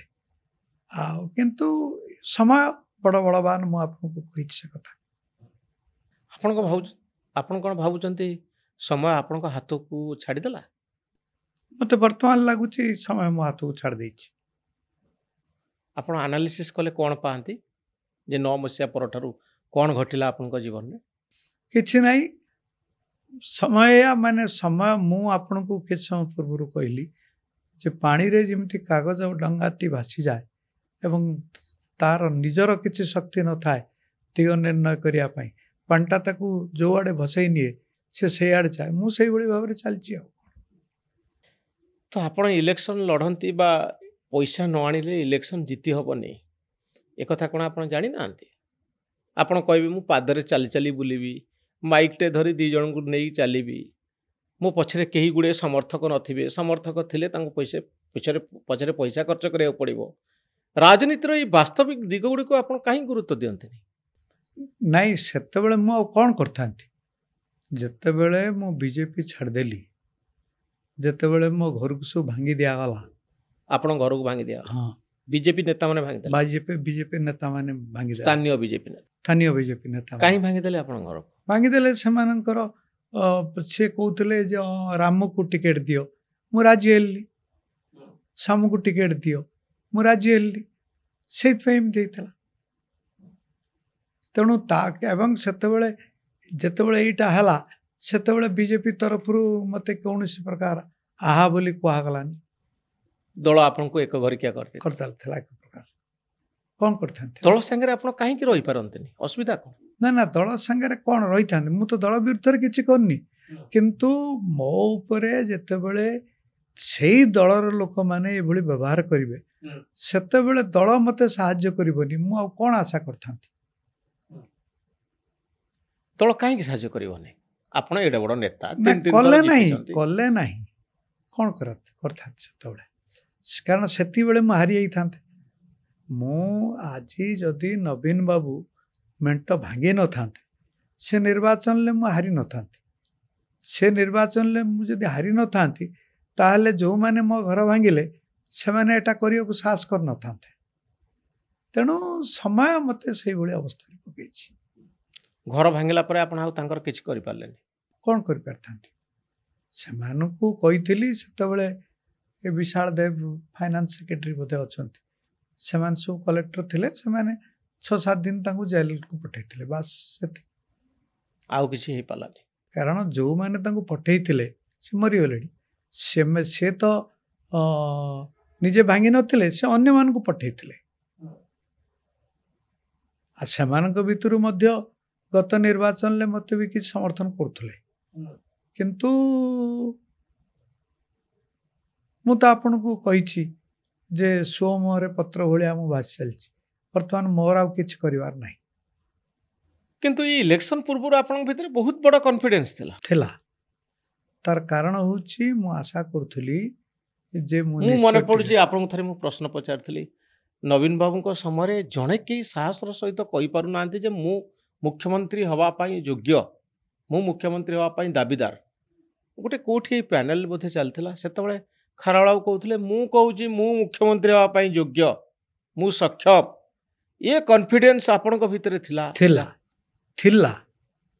ଲାଇଭ୍ ଷ୍ଟୁଡିଓରେ ଆପଣ ଏ କଥା କହିଛି, ମୁଁ ଅସ୍ୱୀକାର କରୁନି, କାରଣ ସେତେବେଳେ ସେ ଅବସ୍ଥା ଥିଲା, ମୁଁ ସେମିତି ଭାବୁଥିଲି। ମୁଁ ଆପଣଙ୍କୁ କିଛି ସମୟ ପୂର୍ବରୁ କହିଲିନି ଯେ ମୁଁ କେବେ ହେଲେ ଭାବିନଥିଲି ଯେ ମୁଁ ଜୀବନରେ କେବେ ହେଲେ ହାରିଯିବି ବୋଲି। ସେତେବେଳେ ମୋର ସେ ଧାରଣା ଥିଲା। ସେତେବେଳେ ମୁଁ ଭାବୁନଥିଲି ଯେ ମୁଁ ସୋ ମୁହଁରେ ପତ୍ର ଭଳିଆ ଭାସି ଚାଲିଛି।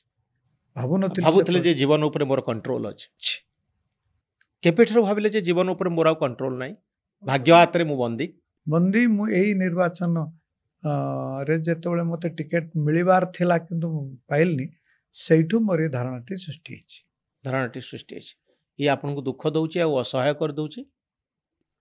ଦୁଃଖ ଦଉନୁ ତ ମୋତେ ଅସହାୟ କରିଦେଇଛି। ସେଥିପାଇଁ ଆପଣ କ'ଣ କରୁଛନ୍ତି? କିଛି କରୁନି, କ'ଣ କରିବି? ଖାଲି ଲୋକଙ୍କ ସାଙ୍ଗରେ ଦେଖା କରିବା ଛଡ଼ା ମୋର ଆଉ କ'ଣ କରିବାର ଅଛି? ଆପଣ ସ୍ପିରିଚୁଆଲିଜିମରେ ବିଶ୍ୱାସ କରନ୍ତି?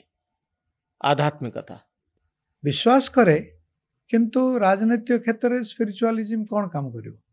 ମନକୁ କେମିତି ଶାନ୍ତ ରଖାଯିବ, ଶାନ୍ତ କେମିତି ରଖ- ପଜିଟିଭ ଥିଙ୍କିଂ ଆସିବ? ପଜିଟିଭ ଥିଙ୍କିଂ ବହି ପଢୁଛି, ବିଶେଷ ଖବର ବୋଲି ଗୋଟେ ଖବରକାଗଜ ବାହାର କରୁଛି, ଆଉ କ'ଣ କରିଥାନ୍ତି? କୋଉ ବହି ପଢୁଛନ୍ତି ଆପଣ?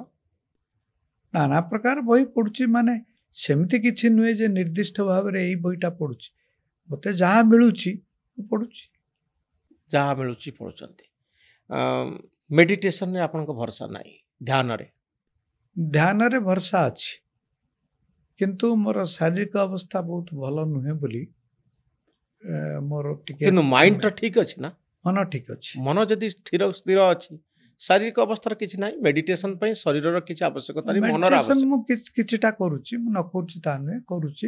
ମନକୁ ମୁଁ ସ୍ଥିର ରଖିଛି। ସ୍ଥିର ହଁ, ରଖିଛନ୍ତି, ମନକୁ ବର୍ତ୍ତମାନ ମୁଁ ଅସ୍ଥିର ରଖିଲେ କ'ଣ ହବ? କ'ଣ କିନ୍ତୁ ଭିତରେ ଦୁଃଖ ଆଉ ଜ୍ୱାଳା ଆପଣଙ୍କୁ ଅନୁଭବ କରୁଛନ୍ତି? ଦୁଃଖ ଅନୁଭବ କରୁଛି, ଜ୍ୱାଳା ନୁହେଁ। ଦୁଃଖ ଅନୁଭବ କରୁଛନ୍ତି। ଲାଇଫରେ ଆପଣଙ୍କର ବହୁତ ରିଗ୍ରେଟ ରହିଗଲା। ରିଗ୍ରେଟ୍ ରହିଲା ନାହିଁ। ଆଉ ମୁଁ ତ ଆପଣଙ୍କୁ ପୁଣି ସେଇ କଥା କହୁଛି ଯେ ମୁଁ ଭାଗ୍ୟ ଉପରେ ବିଶ୍ୱାସ କରେ ଏବଂ ସ୍ୱମରେ ପତ୍ର ଭଳିଆ ମୁଁ ଭାସି ଚାଲିଛି। ତେଣୁ ମୁଁ ଆଉ କ'ଣ କରିପାରିବି? ଯେଉଁ କଥା ଉପରେ ମୋର ନିଜର ନିୟନ୍ତ୍ରଣ ନାହିଁ, ମୁଁ ଆଉ କ'ଣ କରିପାରିବି? ଆରଏସଏସ୍ ସହିତ ଆପଣଙ୍କର ସମ୍ପର୍କ? ଭଲ, ଆଜି ବି ଭଲ। ଆରଏସଏସ୍ କିଛି ସାହାଯ୍ୟ କରୁନି? କରି ତ ନାହିଁ, ଆଉ କ'ଣ କରିବା? ମୋହନ ଭାଗବତଙ୍କୁ କେବେ ଭେଟିଛନ୍ତି? ନା, ଏ ଭିତରେ ମୁଁ କେବେ ଭେଟିନି। ଆଗରୁ ଭେଟିଥିଲେ? ଆଗରୁ ବି ମାନେ ତାଙ୍କ ସାଙ୍ଗରେ ସମ୍ପର୍କ ମୋର ଅଛି, କିନ୍ତୁ ମୋତେ ଏଇଭଳି ପଦ ଦିଆଯାଉ, ଏଭଳି କଥା ମୁଁ ତାଙ୍କ ପାଖକୁ ଯାଇକି କେବେ କହିନି। ଆଙ୍କ ପୂର୍ବରୁ ଯିଏ ଥିଲେ ଆରଏସଏସ୍ର ମୁଖ୍ୟ, ତାଙ୍କୁ ଭେଟିଛନ୍ତି କେବେ? ହଁ, ଭେଟିଛି। ରାଜୁ ଭୈୟା ସେ ତ ଆଗରୁ ଥିଲେ, ଆଉ ସେ ମରିଗଲେଣି। ତାଙ୍କ ନାଁ କ'ଣ? ରାଜୁ ଭୈୟା ବି ମରିଗଲେଣି। ଆଉ ଜଣେ ଯିଏ ଥିଲେ ଦକ୍ଷିଣ ଭାରତର, କର୍ଣ୍ଣାଟକର, ତାଙ୍କୁ ବି ଭେଟିଛି। ଓଡ଼ିଶାରେ ଯେଉଁମାନେ ରାଜ୍ୟ ଆରଏସଏସ୍ର ମୁଖ୍ୟ ଭାବରେ ଅଛନ୍ତି, ସେମାନଙ୍କୁ ଭେଟିଛନ୍ତି କି? ହଁ, ଭେଟିଛି। ତାଙ୍କ ସାଙ୍ଗରେ ଆଜି ବି ମୋର ସମ୍ପର୍କ ଭଲ। କିନ୍ତୁ ଆଇଡିଓଲୋଜି, ଆପଣଙ୍କ ଆଇଡିଓଲୋଜି ଆଉ ଆରଏସଏସ୍ ଆଇଡିଓଲୋଜି ତ ଗୋଟିଏ। ଆପଣ ଆରଏସଏସ୍ରେ ହଁ, ବିଶ୍ୱାସ? ବିଶ୍ୱାସ କରେ। ତାହେଲେ ଆପଣଙ୍କ ଭଳି ନେତାଙ୍କୁ ଆରଏସଏସ୍ର ସମର୍ଥନ କାହିଁ ମିଳୁନି? ଯଦି ମିଳୁଥାନ୍ତା ତ ଆପଣ ଆଉ ଏକ୍ସପେଲ୍ ହେଇ ନଥାନ୍ତେ, କିଛି ଗୋଟେ ପରିବର୍ତ୍ତନ ହେଇଥାନ୍ତା। ମୁଁ ସେ ବିଷୟରେ କେମିତି କ'ଣ କହିପାରିବି? କାହିଁକି ହଉନି, ମୁଁ ଏ ବିଷୟରେ କିଛି କହିପାରିବିନି। ଆପଣଙ୍କୁ ଏକ ଘରିକିଆ କରିଦେବା ପାଇଁ କିଛି ଚକ୍ରାନ୍ତ ଚାଲିଛି ବୋଲି ଭାବୁଛନ୍ତି? ନାଇଁ, ଚକ୍ରାନ୍ତ ବୋଲି ମୁଁ ଭାବୁନି। ସମୟକ୍ରମେ ସେମିତି ହେଇଛି। ସମୟକ୍ରମେ ମାନେ ଆପଣଙ୍କ କଥାକୁ ଅନେକ ଭୁଲ ବୁଝୁଛନ୍ତି, ବା ଆପଣ ଠିକ ଭାବରେ ପାର୍ଟି ଚାହୁଁଥିବା, ଆରଏସଏସ୍ ଚାହୁଁଥିବା କଥା ବା କାମ କରିପାରିନାହାନ୍ତି? ନାଇଁ, କ'ଣ ଆରଏସଏସ୍ କ'ଣ ଚାହିଁଛି ଯୋଉଟାକି ମୁଁ କରିନି? କେବଳ ବା ଆପଣ ସୁଇଟେବୁଲ ବୋଲି ସେମାନେ ଭାବି ପାରୁନାହାନ୍ତି? ଭାଇ ପାରୁନାହାନ୍ତି ବୋଧେ। ତାର କାରଣ କ'ଣ? ମୁଁ କହିପାରିବିନି ସେ କଥା। କାହିଁକି ସେମାନେ ଭାବୁନାହାନ୍ତି ମୁଁ କହିପାରିବିନି।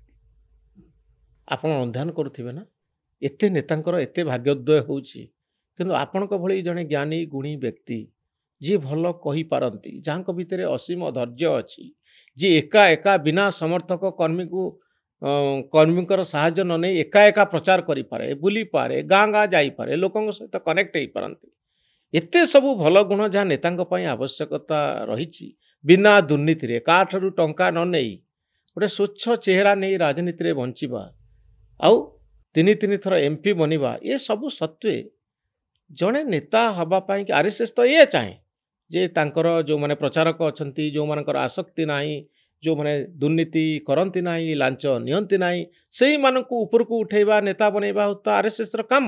ସେଇ ସୂତ୍ରରେ ତ ମୋଦି ଯାଇ ପ୍ରଧାନମନ୍ତ୍ରୀ ହେଲେ। ଖାରବେଳ ସ୍ୱାଇଁ କାହିଁକି ହତାଶ ହେଇଗଲେ?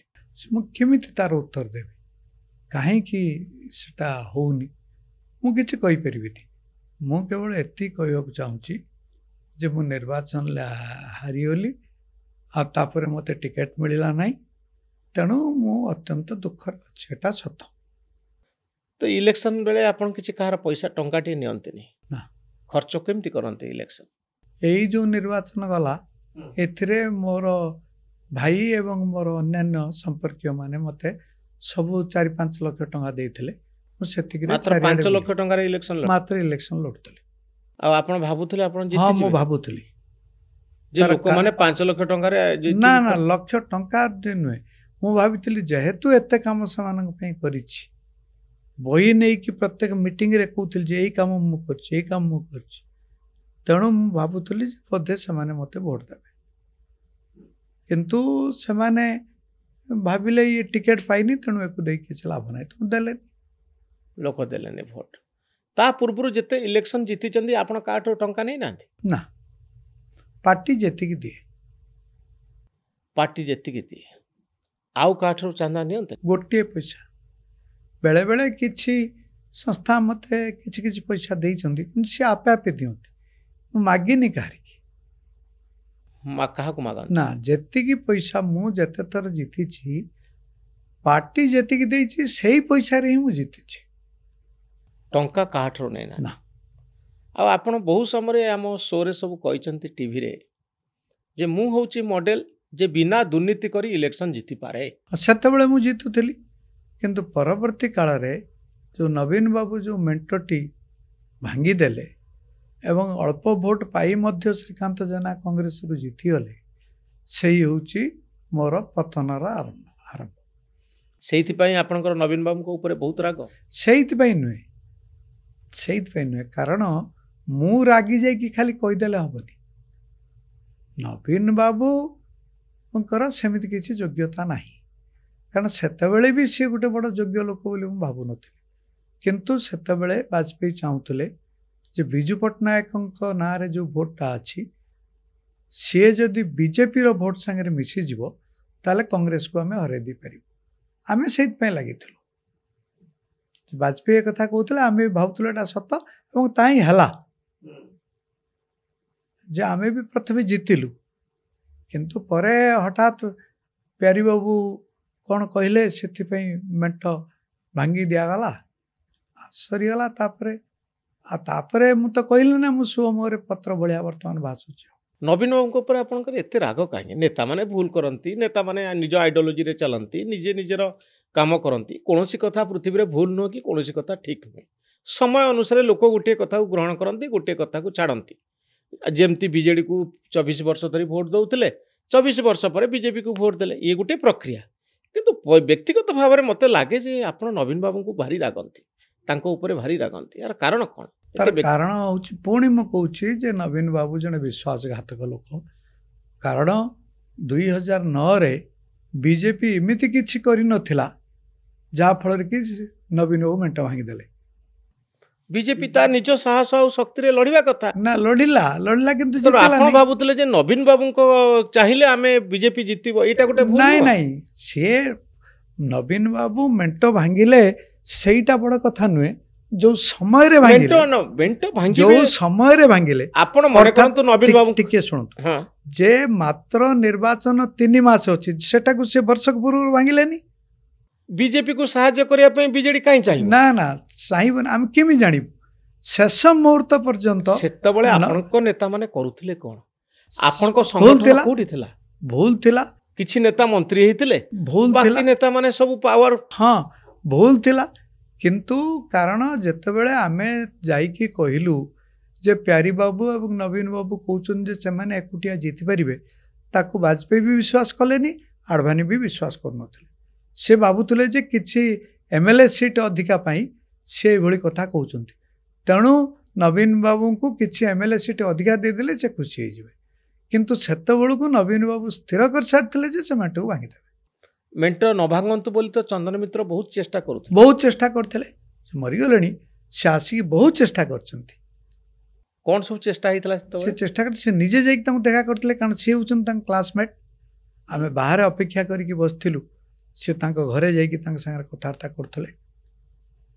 କରିଥିଲେ। ଚନ୍ଦ୍ରମିତ୍ର ବାହାରକୁ ଆସି ଆପଣମାନଙ୍କୁ କ'ଣ କହିଲେ? ଆମକୁ କହିଲେ ନା ହେଲାନି, ସେ ଜିଦ୍ ଧରିକି ବସିଛନ୍ତି ଯେ ମେଣ୍ଟ ଭାଙ୍ଗିଯିବେ। ସେ ବାହାରକୁ ଆସିକି ଆଉ କିଛି ସମୟ ପରେ ଦେଖ ସେଇ କଥା କହିବେ ଯେ ୱି ୱିଲ୍ କଣ୍ଟେଷ୍ଟ ସେପାରେଟଲି। ଆଉ ସେ ବି କିଛି ସମୟ ପରେ ଆସିକି ସେ ବାହାରେ କହିଲେ।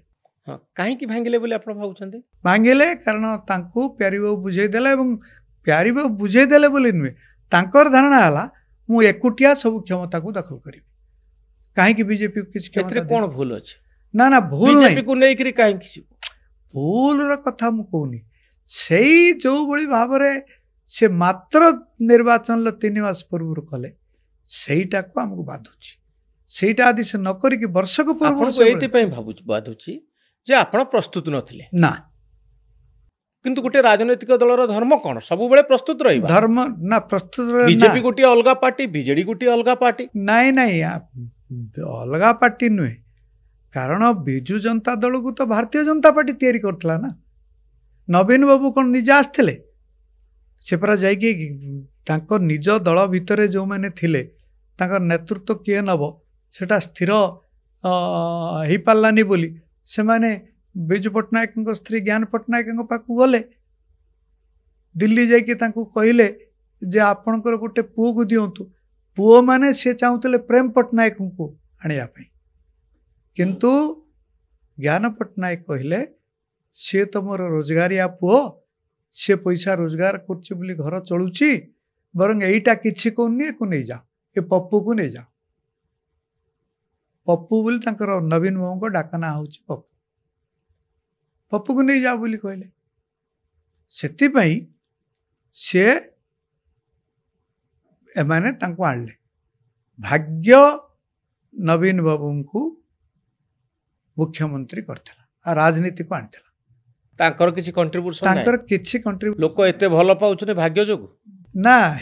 ଥରେ ହେଇଗଲା ପରେ ତାପରେ ଗୋଟେ ସମୟ ଆସିଲା, ଯେମିତି ମୁଁ 3 ଥର ଜିତିଥିଲି, ସମୟ ସେତେବେଳେ ସେମିତି ଥିଲା। ସେ ସେଇଭଳି ଜିତିଲେ ଦୀର୍ଘକାଳ ଧରିକି।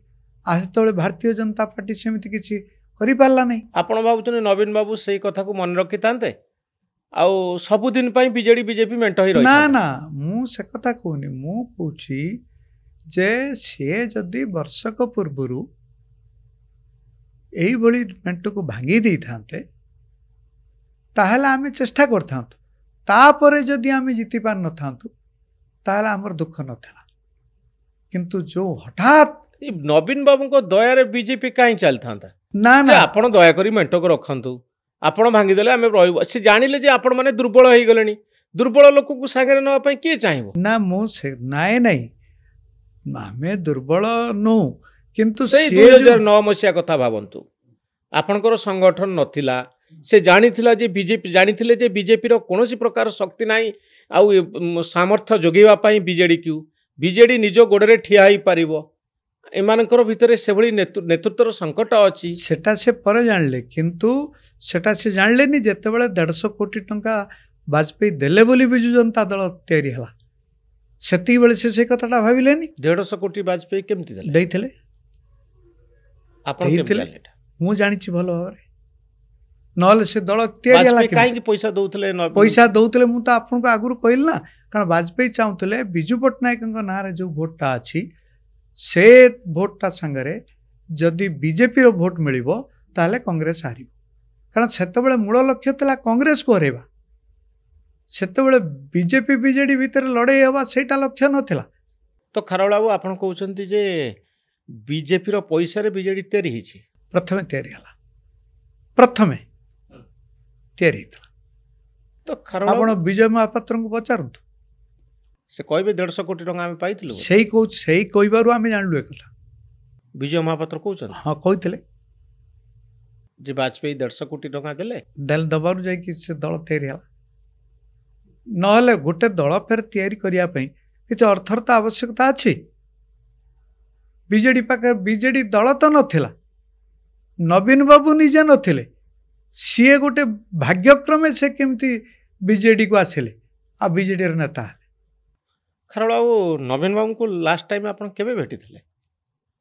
मोर ख्याल नहीं के भेटली बोधे हो गलानी बहु वर्ष तले मोर ख्याल अच्छी जिते ये भी मरीगले आमर से बालेश्वर भद्रकर जे एमपी थिला अर्जुन सेठी से तांकरी संगरे मु थरे भेटली से बहु वर्ष हो गलानी बोधे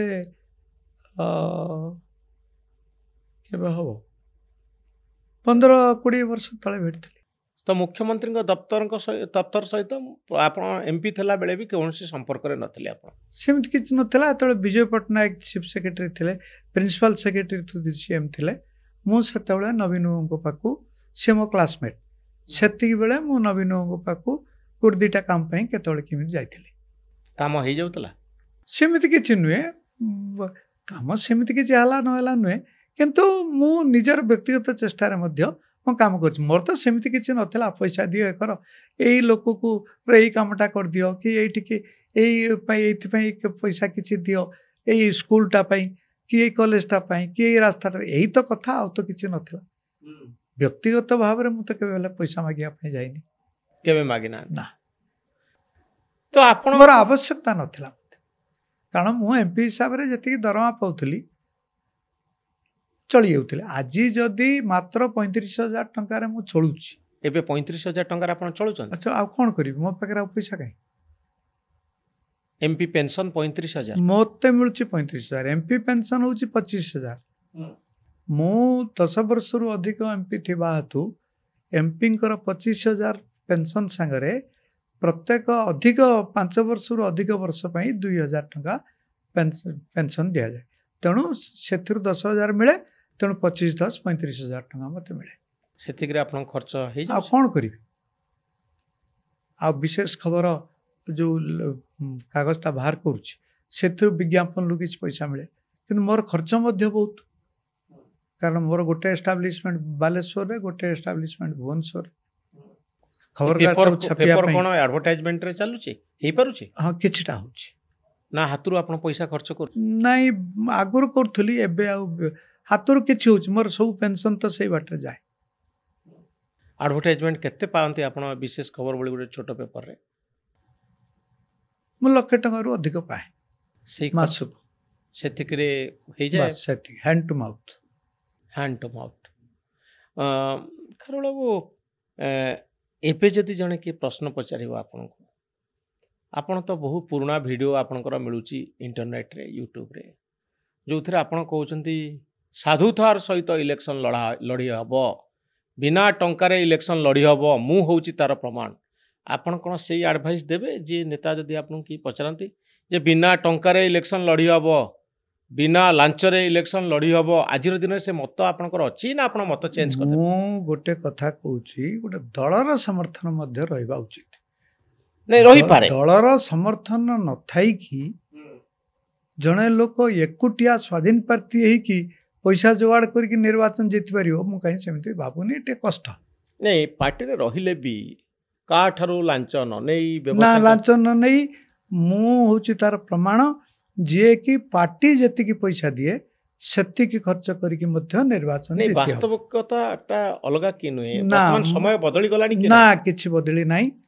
तार कारण होची आपण जदि भल लोक होइथिबे लोक जे बुझी परिबेनी सेमति नुहे मु काहारी पाखरु पैसा निएनी बोली पार्टी जेतिकी दउतला सेतिकी पैसा रे मु निर्वाचन जीतुली एवं 2004 रे मु 2,37,000 मार्जिन ले सेतबळे जीतली किंतु एबे आपण कहउचंती जे पार्टी रो टिकट हे गले आउ काठरो लांच बा चांदा न नै जणे जीति पारिबो नहीं आपण जदि स्वाधीन प्रार्थी की ठिया हेबे आपण के कहीं पैसा दो ने मने करंतु मु पार्टी रे आपण टिकट मिलला आपण आउ से एडवाइस टा रखिचंती ना परिवर्तन रखिच सेमतिया मॉडल के अछंती हम आगे जे पार्टी टिकट केवल पार्टी नहीं मु सेमिति काहारी ना किछ कहबा को चाहुनी किंतु पार्टी जति की टिकट जदि मिलिबो एवं पार्टी जदि पैसा दबो सेति पैसा रे निर्वाचन जीतवा संभव जदि प्रार्थीर भावमूर्ति भल थी एबे बीजेडी भी टंका खर्च करुची बीजेपी भी टंका खर्च करुची कंपटीशन रे जदि आपण रहिया पई चाहिबे प्रतिपक्ष जेतिकी टंका खर्च करुचंती अंततः आपण तार 50% खर्च करिवे आपनको भल इमेज थाउ ଆପଣଙ୍କୁ ଆମ୍ପ୍ଲିଫାଏ କରିବାକୁ ପଡ଼ିବ, ଲୋକଙ୍କ ପାଖରେ ପହଞ୍ଚିବାକୁ ପଡ଼ିବ, ସୋସିଆଲ ମିଡ଼ିଆ କ୍ୟାମ୍ପେନ୍ କରିବାକୁ ପଡ଼ିବ, ଇଲେକ୍ସନ୍ ପୂର୍ବ ଦିନ ଟଙ୍କା ଦେବାକୁ ପଡ଼ିବ। ଏସବୁ କାମ ଆପଣ ଯେତେବେଳେ ଇଲେକ୍ସନ୍ ଜିତୁଥିଲେ ସେତେବେଳେ ନଥିଲା, ଏତେ ମାତ୍ରାରେ ନଥିଲା। ଏବେ ତ ବ୍ୟାପକ ହେଲାଣି। ପଇସା ଯଦି 1000, 2000, 5000 ନ ଦେବେ ଆପଣ ଭୋଟ କିଣିପାରିବେନି। ମୋଟେ ତାହା ନୁହେଁ, ସେମିତି ତାହା ନୁହେଁ। ମୁଁ ସେଥିରେ ବିଶ୍ୱାସ କରୁନି, କାରଣ ମୋଦି ପଇସା ଖର୍ଚ୍ଚ କରିକି ଜିତୁନାହାନ୍ତି। ମୋଦିଙ୍କର ଗୋଟେ ଭାବମୂର୍ତ୍ତି ଭଲ ବୋଲି ଆଜି ଓଡ଼ିଶାରେ ଯେଉଁ 21ଟାରୁ 20ଟା ସିଟ୍ ଯେଉଁ ବିଜେପି ଜିତିଲା, ସେଟା ଜିତିଲା କ'ଣ ପଇସା ଖର୍ଚ୍ଚ କରିକି ଜିତିଛି? ବିଜେଡ଼ି ପାଖରେ ପଇସା ନଥିଲା? ସେ କଥା ନୁହେଁ, ଯେ ମୋଦିଙ୍କର ଗୋଟେ ଭାବମୂର୍ତ୍ତି ଭଲ ଅଛି ତଥାପି ବୋଲି। ଟଙ୍କାର ଗୋଟେ ଭୂମିକା ଅଛି କି ନାହିଁ? ଅଛି। ବିଜେପି ତ ପଇସା ଦଉଛି, ବିଜେପି ପଇସା ଦଉଛି, ବିଜେଡି ଦଉଛି, କଂଗ୍ରେସ ଟିକେ କିନ୍ତୁ ବର୍ତ୍ତମାନ ଲଢ଼େଇ ଜୋରଦାର କରିବାକୁ ହେଲେ ଆପଣଙ୍କୁ ଟଙ୍କା ଖର୍ଚ୍ଚ କରିବା ପାଇଁ ପଡ଼ିବ। ନାଇଁ ନାଇଁ ଆପଣ ଯଦି ଆପଣଙ୍କ ଷ୍ଟାଇଲରେ କହିବେ ଯେ ମୁଁ ସାଧୁତାର ସହିତ ଇଲେକ୍ସନ ଲଢ଼ିବି, ହୁଏତ ଇଲେକ୍ସନରେ ପ୍ରତ୍ୟାଖ୍ୟାତ ଲୋକ ଆପଣଙ୍କୁ ରିଜେକ୍ଟ କରିପାରନ୍ତି। ବର୍ତ୍ତମାନ ଯେ ମୋଟେ ତାହା ନୁହେଁ। ବର୍ତ୍ତମାନ ବିଜେପି ଯେତିକି ପଇସା ଦଉଛି ସେଥିରେ ନିର୍ବାଚନ ଲଢ଼ି ହବ, ଜିତି ହବ। ମୁଁ ଅତୀତରେ ଲଢ଼ିଛି ଏବଂ ଜିତିଛି।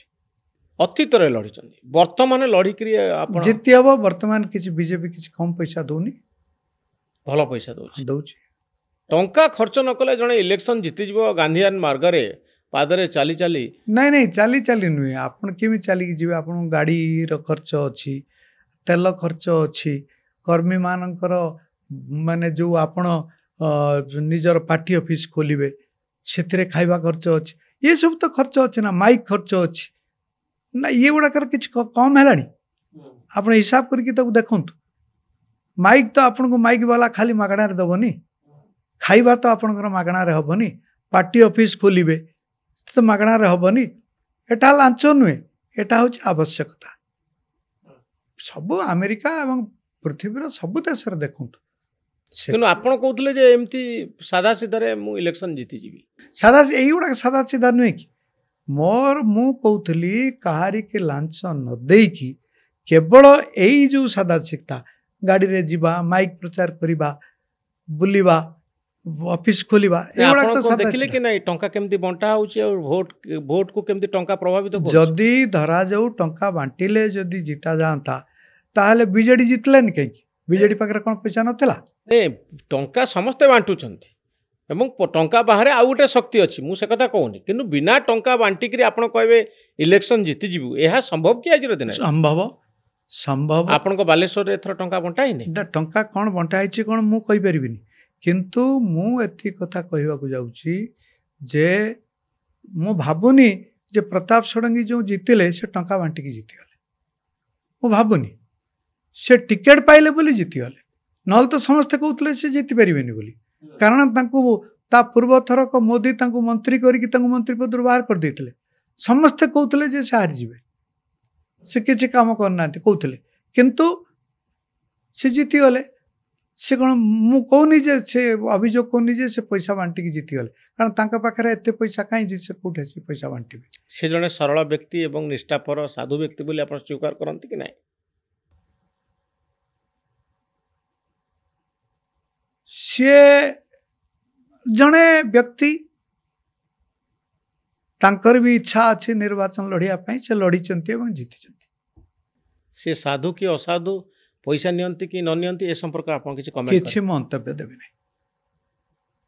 ଲାଇଫଷ୍ଟାଇଲ ଆଉ ଯେଉଁ ଢଙ୍ଗରେ ନିଜକୁ ପରିଚାଳିତ କରନ୍ତି, ଆପଣ ଭାବନ୍ତୁନି କି ଲୋକଙ୍କ ଭିତରେ ଗୋଟେ ସିଏ ଜଣେ ସରଳ ଏବଂ ସଚ୍ଚୋଟ ବ୍ୟକ୍ତି ବୋଲି ଗୋଟେ ଧାରଣା ରହିଛି, କାରଣ ତାଙ୍କ ଲାଇଫରେ ସେଭଳି କିଛି ପ୍ରାଚୁର୍ଯ୍ୟ ନଥାଏ, ଅତି ସାଧା ସିଧା।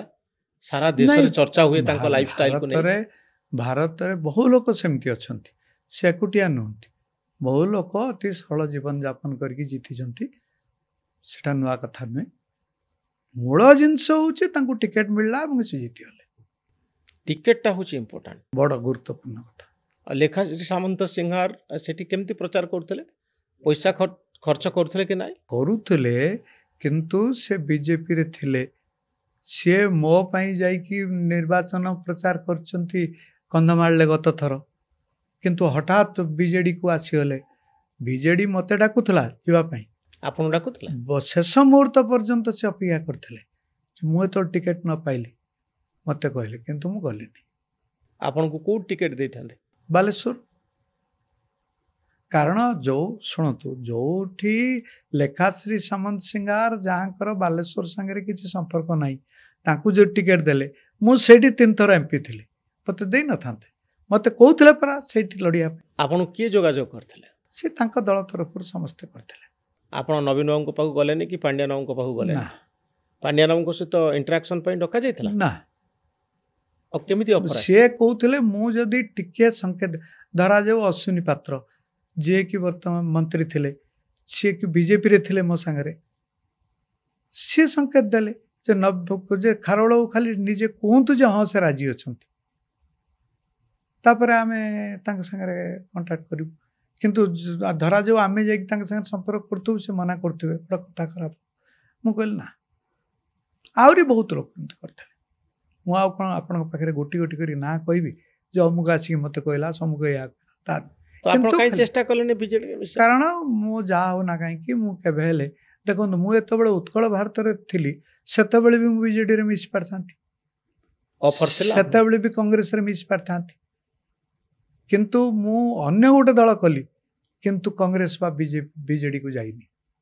କାରଣ କ'ଣ? ୟାର କାରଣ ହେଉଛି ଯେ ମୁଁ ମୋର ବ୍ୟକ୍ତିଗତ ବିଶ୍ୱାସରେ ମୁଁ ଅଛି। ଆଜି ହୁଏତ ମୁଁ ଅସହାୟ ବୋଧ କରୁଛି, ଏଟା ସତ, କିନ୍ତୁ ମୁଁ ଗୋଟେ ଦଳ ଛାଡ଼ିକି, ନିଜର ଆଦର୍ଶକୁ ଛାଡ଼ିକି ଆଉ କେଉଁଠିକି ଯିବି, ଏ ଧରଣର ମୁଁ ଜୀବନରେ କେବେ କରିନି, କରିବି ମଧ୍ୟ ନାହିଁ। ଆପଣ ଦଳ କାହିଁ ଛାଡ଼ିଥିଲେ ବିଜେପି? ଦଳ ଛାଡ଼ିଥିଲି ଏଇଥିପାଇଁ, ଦଳ ଛାଡ଼ିଥିଲେ ମୁଁ କହିଲି ପରା ମୋ ଘରକୁ ଭାଙ୍ଗି ପକେଇଲେ। ଓ, ସେଇଥିପାଇଁ ଦଳ ଛାଡ଼ି? ହଁ, ଘୋର ଅପମାନିତ ହେଲି ମୁଁ। ତ ଖାରବେଳ ବାବୁ, ଏବେ ଯଦି ଆପଣ ଗୋଟେ ଅଫର ଆସିବ ଯେ ଆପଣ ପୁଣି ସକ୍ରିୟ ହୁଅନ୍ତୁ, ବିଜେପି ପ୍ଲାଟଫର୍ମ ଛାଡ଼ି ଦିଅନ୍ତୁ, ଆପଣ ତ ଏକ୍ସପେଲ୍ ହେଇଯାଇଛନ୍ତି, ଆପଣ ଆକ୍ସେପ୍ଟ କରିବେ କି ନାହିଁ? ପରିସ୍ଥିତି ବଦଳିଗଲାଣି। ବର୍ତ୍ତମାନ ଶୁଣନ୍ତୁ, ବର୍ତ୍ତମାନ ସେ ଧରଣର ସ୍ଥିତି କିଛି ନାହିଁ। ମୁଁ ବର୍ତ୍ତମାନ ବିଜେପିରୁ ମୋତେ ଏକ୍ସପେଲ୍ କରାହେଇଥିଲେ ମଧ୍ୟ ମୁଁ ବିଜେପିର ବିଚାରଧାରାରେ ଅଛି। ଆଉ ବିଚାରଧାରାରେ ସବୁଦିନ ରହିବେ, ପରିବର୍ତ୍ତନ କରିବେନି। ମୋର ଲାଷ୍ଟ କ୍ୱେଶ୍ଚିନ୍ ହେବ ଖାରବେଳ ବାବୁ, ଯଦି କୁହାଯାଏ ଯେ ଆପଣ ଟିକେ ଆଟିଚ୍ୟୁଡ଼ର ପରିବର୍ତ୍ତନ କରନ୍ତୁ, ସମଝୋତାରେ ବିଶ୍ୱାସ କରନ୍ତୁ, ଆପଣ ପରିବର୍ତ୍ତନ କରିବାକୁ ରାଜି ହେବେ?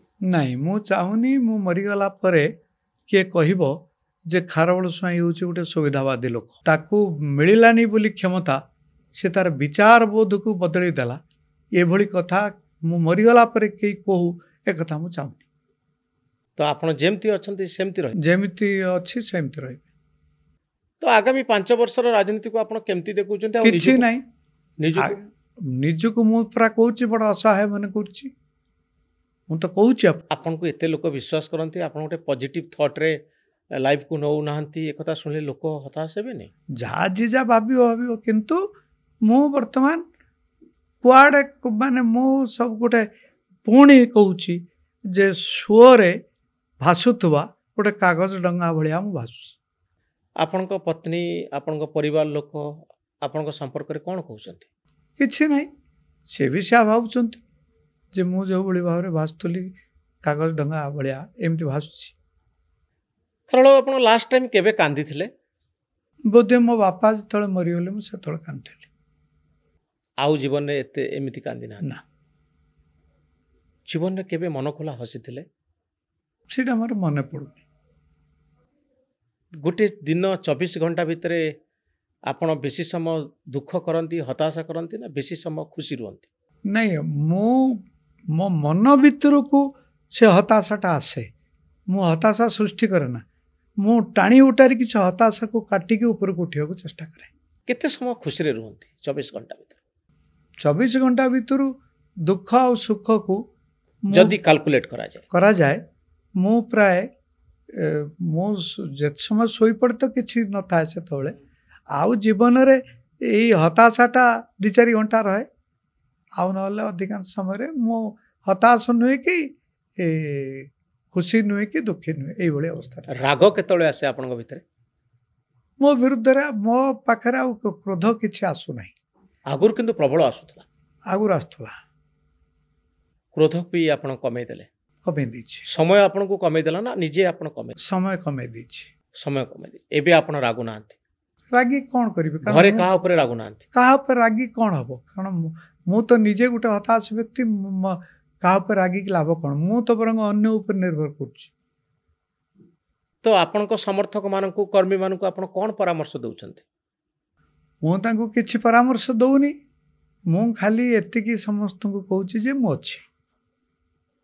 ଆଉ ସମୟ ଆଉ ସୁଯୋଗକୁ ଅପେକ୍ଷା କରିଛନ୍ତି ନା ଆଉ କିଛି ସମୟ କ'ଣ ହବ ମୁଁ କହିପାରିବିନି। ଭବିଷ୍ୟତ ମୁଁ ତ ପୁଣି ଆପଣଙ୍କୁ କହୁଛି, କାଗଜ ଡଙ୍ଗା ଭଳିଆ ସୁଅ ମୁହଁରେ ଭାସୁଛି, କ'ଣ ହବ ମୁଁ ଜାଣେନି। କିଛି କିଛି ପଜିଟିଭ ଥଟ୍ ଅଛି ଆପଣଙ୍କ ଭିତରେ? ହୁଏତ ସମୟର ଗତି ବଦଳି ଯାଇପାରେ, ହୁଏତ ବଦଳି ଯାଇପାରେ, ହୁଏତ ସମୟ ଆପଣଙ୍କ ସପକ୍ଷରେ ଆସିପାରେ, ହୁଏତ ଆସିପାରେ। ଆପଣ ଜୋରରେ ଚିନ୍ତା କରୁଛନ୍ତି ଯେ ହଁ ଗୋଟେ ପଜିଟିଭ ଥଟ୍ ଆସିବ।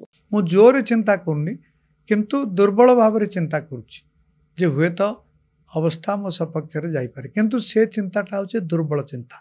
ଅତି ଦୃଢ଼ ଭାବରେ ମୁଁ ସେମିତି। ଆପଣଙ୍କ ମନ ଭିତରକୁ କାହିଁକି ସେଇଭଳି ସିଗ୍ନାଲ ଆସୁନି ଯେ ମୁଁ ସବୁବେଳେ ପଜିଟିଭ ଥଟ୍ରେ ରହିବି, ନା, ଭାବିବି ଯେ ସମୟ ମୋ ସପକ୍ଷରେ ଯିବ? କାରଣ ଆପଣ ତ ବହୁ ସମୟ ହାରିଲା ପରେ, ବହୁ ବର୍ଷ ହାରିଲା ପରେ ଜିତିଥିଲେ, ଆଉ ବହୁ ଦିନ ଜିତିଲା ପରେ ପୁଣି ହାରିଗଲେ, ତ ହାରିବାଟା କଣ୍ଟିନ୍ୟୁ କଲା। ଲାଇଫ୍ ତ ଗୋଟେ ସାଇକେଲ। ଏଥର ମୁଁ ହାରିନି, ଏଥର ମୁଁ ଟିକେଟ୍ ପାଇଲିନି। ଠିକ୍ ଅଛି, ପୁଣି ସମୟ ହେଇପାରେ। ଅନେକ ଲୋକ କହୁଛନ୍ତି ଯେ ତୋର ଆଉ ବୟସ ନାହିଁ। ଆପଣ ଭାବନ୍ତି ସେଇଆ? ମୁଁ ସେମିତି ଭାବୁନି। କ'ଣ ହବ ଦେଖାଯିବ ଭବିଷ୍ୟତରେ। ବୟସ କ'ଣ ଆପଣଙ୍କର ଅଧିକା ହେଇଗଲାଣି ବୋଲି ଆପଣ ଭାବନ୍ତି? ନା, ମୁଁ କେବେ ହେଲେ 73, ମାନେ ଅନେକ ଭାବନ୍ତି ଯେ ସେ ବୁଢ଼ା ହେଇଗଲେଣି, କିନ୍ତୁ ମୁଁ କେବେ ହେଲେ ଗୋଟେ ବୁଢ଼ା ହେଲେଣି ବୋଲି ମୁଁ କେବେ ଭାବେନି। ମୁଁ ଭାବେ ମୋ ନିକଟରେ ସେମିତି ଯୌବନ ଯେମିତି ଥିଲା ସେମିତି ଅଛି। ସେମିତି ଯୌବନ ମୋ ଭିତରେ ଅଛି, ସେଇ ଉଦ୍ଦାମତା ଅଛି ଆପଣଙ୍କ ଭିତରେ, ଅଛି, ଉତ୍ସାହ ଅଛି, ଆଗ୍ରହ ଅଛି। ଅଛି। ପୁଣି ଯଦି ଟିକେଟ୍ ମିଳେ ପୁଣି ଆପଣ ଫିଲ୍ଡକୁ ଯାଇପାରିବେ, ସେଟା ନିଶ୍ଚୟ କରିବି, ଆଉ ପୁଣି ଲଢ଼ିପାରିବେ। ପୁଣି ଲଢ଼ିପାରିବି। କିନ୍ତୁ ସମୟ ଆପଣଙ୍କୁ ଚାପିଦେଲା ଭଳି ଆପଣ ଲାଗୁଛି। ବହୁତ ଧନ୍ୟବାଦ ଖାରବେଳ ବାବୁ, ଆପଣ ନିଜ ଜୀବନ କଥା କହିଲେ ଲାଇଭ୍ 360ରେ। ଖାରବେଳ ବାବୁଙ୍କର ଜୀବନର ପୁରା କାହାଣୀ ଶୁଣି ସାରିଲା ପରେ ନିଷ୍ପତ୍ତି ଆପଣ ନିଅନ୍ତୁ, ଭାବନ୍ତୁ, ଚିନ୍ତା କରନ୍ତୁ ଯେ ଖାରବେଳ ବାବୁଙ୍କ ପାଇଁ 73 ବର୍ଷ ବୟସରେ ଯେ 3 ଥର MP ବନିଛନ୍ତି, ଆଉ ନିଜେ ଭାଗ୍ୟ ହାତରେ ବନ୍ଦୀ ବୋଲି ଘୋଷଣା କରୁଛନ୍ତି, ନିଜକୁ ଅସହାୟ ବୋଲି ଭାବୁଛନ୍ତି। ପ୍ରକୃତରେ ସମୟ କ'ଣ ଏଇ ଢଙ୍ଗରେ ମଣିଷକୁ ଦଣ୍ଡ ଦିଏ କି? ନା ସମୟର ପରିବର୍ତ୍ତନ ହୁଏ, ପୁଣି ସୁଯୋଗ ଆସେ। ଲାଇଫ୍ ହେଉଛି ଗୋଟେ ସାଇକେଲ, କେତେବେଳେ ହାରିବା, କେତେବେଳେ ଜିତିବା, ଇଏ ତ ସବୁ ଗୋଟିଏ ନିରନ୍ତର ପ୍ରକ୍ରିୟା। ଖାରବେଳଙ୍କ ଜୀବନରେ ପୁଣି ପରିବର୍ତ୍ତନ ଆସିବ କି? ସମୟ ପୁଣି ତାଙ୍କୁ ଗୋଟିଏ ସୁଯୋଗ ଦେବ କି? ଏମିତି ହୁଏ କି ନାହିଁ, ଏ ଭାବନା, ଏ ଚିନ୍ତନ, ଏ ସମ୍ପର୍କରେ ଅଧିକ ଭାବିବା ଜରୁରୀ। ଖାରବେଳଙ୍କୁ ମୁଁ ଅନୁରୋଧ କରିବି ଆଜିର ଏ ପଡ଼କାଷ୍ଟରେ ଜୀବନର ଏଇ ପାହାଚରେ, ଏଇ ସୋପାନରେ ଅନ୍ତତଃ ନିଜର ଭୂମିକାକୁ ନେଇ ଆଉ ଥରେ ଭାବିବା ପାଇଁ। ହୁଏତ ବେଳେବେଳେ ଗୋଟିଏ ଗୋଟିଏ କାମ ଯାହା ଆମେ ବର୍ଷ ବର୍ଷ ଧରି କରିଥାଉ ସେଥିପାଇଁ ସୁଯୋଗ ନଥାଏ, କିନ୍ତୁ ନୂଆ ସୁଯୋଗ ସବୁବେଳେ ସୃଷ୍ଟି ହେଉଥାଏ। ବହୁତ ଧନ୍ୟବାଦ ଖାରବେଳ ସ୍ୱାଇଁଙ୍କୁ।